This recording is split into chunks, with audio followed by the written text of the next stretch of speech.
Eh bien, bonjour, je suis Marc Haro et je souhaite tout le meilleur à Bristol TV. Merci. La France qui est quand même la patrie du cinéma de science-fiction, puisque le premier film de science-fiction a été créé en France en 1902.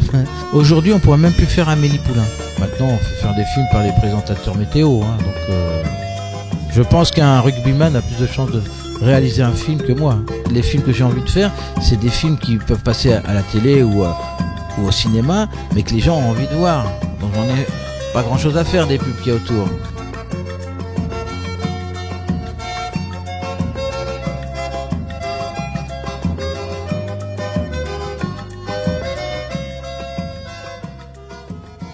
Moi je viens de Nantes, donc il y a déjà un festival comme ça un peu à Nantes, qui s'appelle les Utopiales, donc je suis très content qu'il y ait un petit côté viral, dirons-nous, de ce type de festival. Et je pense que la France, qui est quand même la patrie du cinéma de science-fiction, puisque le premier film de science-fiction a été créé en France en 1902, je trouve que c'est un juste retour des choses, quoi.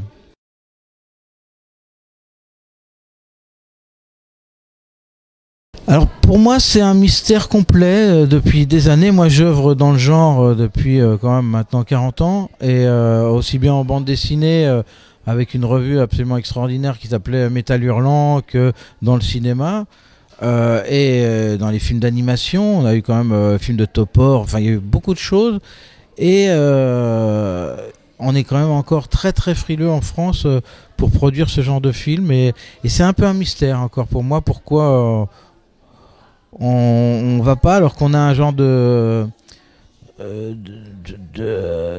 sais pas on a plein de talents qui sont absolument fabuleux en France de gens aussi bien au niveau des scénaristes, des écrivains, Pierre Bordage, Laurent Genefort, enfin il y en a une tripotée et on n'utilise pas toute cette ressource et je trouve ça un peu triste, quoi.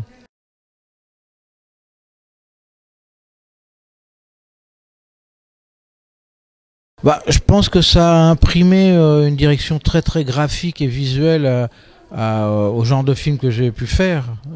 C'est vrai que c'est très attaché à l'image, au décor, aux costumes, aux effets spéciaux, à une tradition qui vient vraiment de Georges Méliès, parce que ça a été aussi le premier réalisateur au monde et de l'histoire qui a fait ses premiers storyboards. Chaque image de ses films était dessinée par lui-même.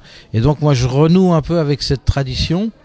Et c'est un cinéma vraiment plutôt que juste de science-fiction, de l'imaginaire qui permet de créer des univers qui sont assez éloignés de notre quotidien, mais qui font quand même vraiment référence aux mythologies et puis aux contes. Et moi, je me sens vraiment dans ce courant-là, quoi.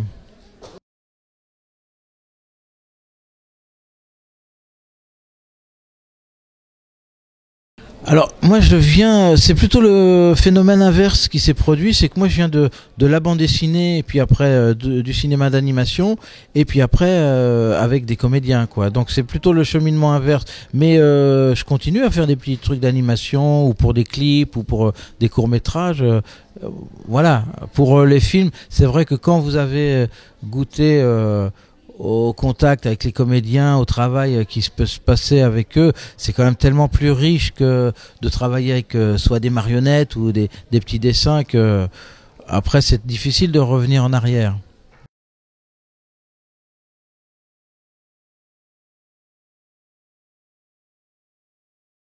Alors c'est les deux à peu près. C'est d'un côté, ça a été fait aussi parce que on a fait notre premier long métrage a mis longtemps, on a mis assez longtemps à trouver du financement. Donc c'est vrai que on va pas attendre de trouver du financement, donc on fait des choses entre temps. Et puis, mais c'est aussi un goût, c'est que je trouve que c'est un format qui est vraiment idéal pour expérimenter des choses. et qu'on peut après utiliser dans des structures plus longues et plus narratives. Mais il y a des petites idées qu'on a, soit de technologie, soit de technique ou des pures expérimentations cinématographiques, et c'est bien de les expérimenter, voir si ça marche sur des formats courts, et puis après si ça fonctionne comme vous l'a dit votre intuition, hop, on peut les utiliser dans les longs métrages, quoi. Et je pense que dans les films qu'on a pu faire, ou tout seul ou avec Jean-Pierre Jeunet, on sent qu'il y a une richesse comme ça de trouvailles qui viennent de tout ce qu'on a fait dans les courts-métrages. Ben, je crois que Jean-Pierre m'a dit qu'ils avaient rencontré les gens de Bref et voilà, c'était des hommages. C'est vrai qu'il y avait vraiment, ils avaient vu bien évidemment Foutaise, mais c'était un hommage, quoi. Ouais. Ah oui, ouais, tout à fait, ouais. Oui, Carnet Prévert, ouais. Du Vivier, enfin tout un cinéma, bien sûr. Ouais.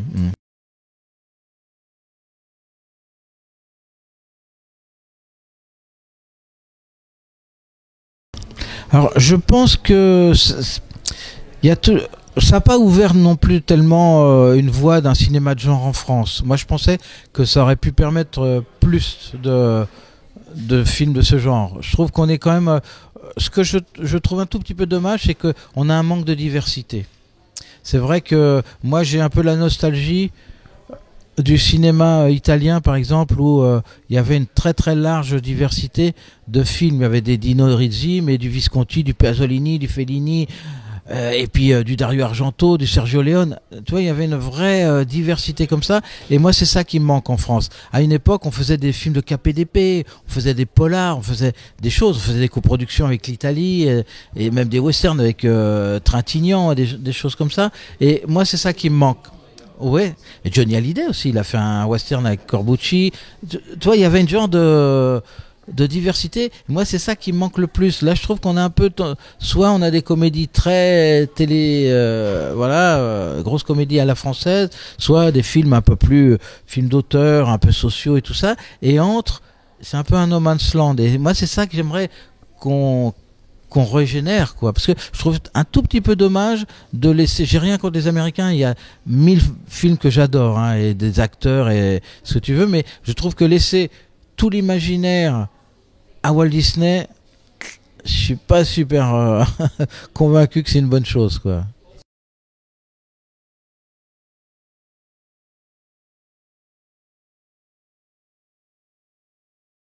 C'est comme ça.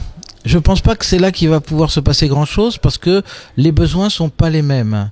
Les besoins, c'est de passer des choses qui font que les gens aient envie de regarder la pub. Donc c'est pas la même finalité. Moi, ce que c'est que les films que j'ai envie de faire, c'est des films qui peuvent passer à la télé ou au cinéma, mais que les gens ont envie de voir. Donc j'en ai pas grand chose à faire des pubs qu'il y a autour. Donc moi, j'intéresse pas tellement les gens qui veulent passer à 20 heures entre les pubs, tu vois.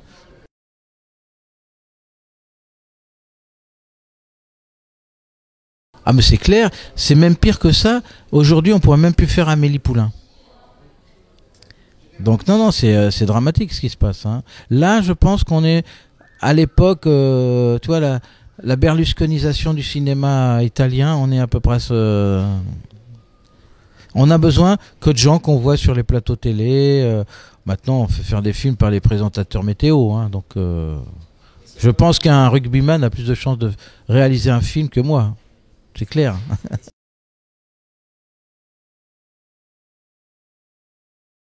Oui, parce que par contre, il y a plein de nouveaux supports de diffusion, et que les outils pour faire des films, parce que c'est ça qui est important.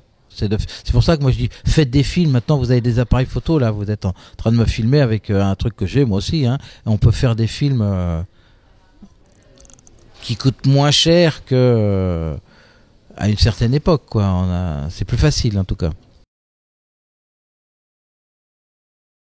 Oui, oui, bah oui, oui. Mais ça, les projets, c'est pas ce qui manque, mais comme je suis un peu superstitieux parce que c'est pas facile à faire, je veux pas en parler trop, quoi. Mais voilà.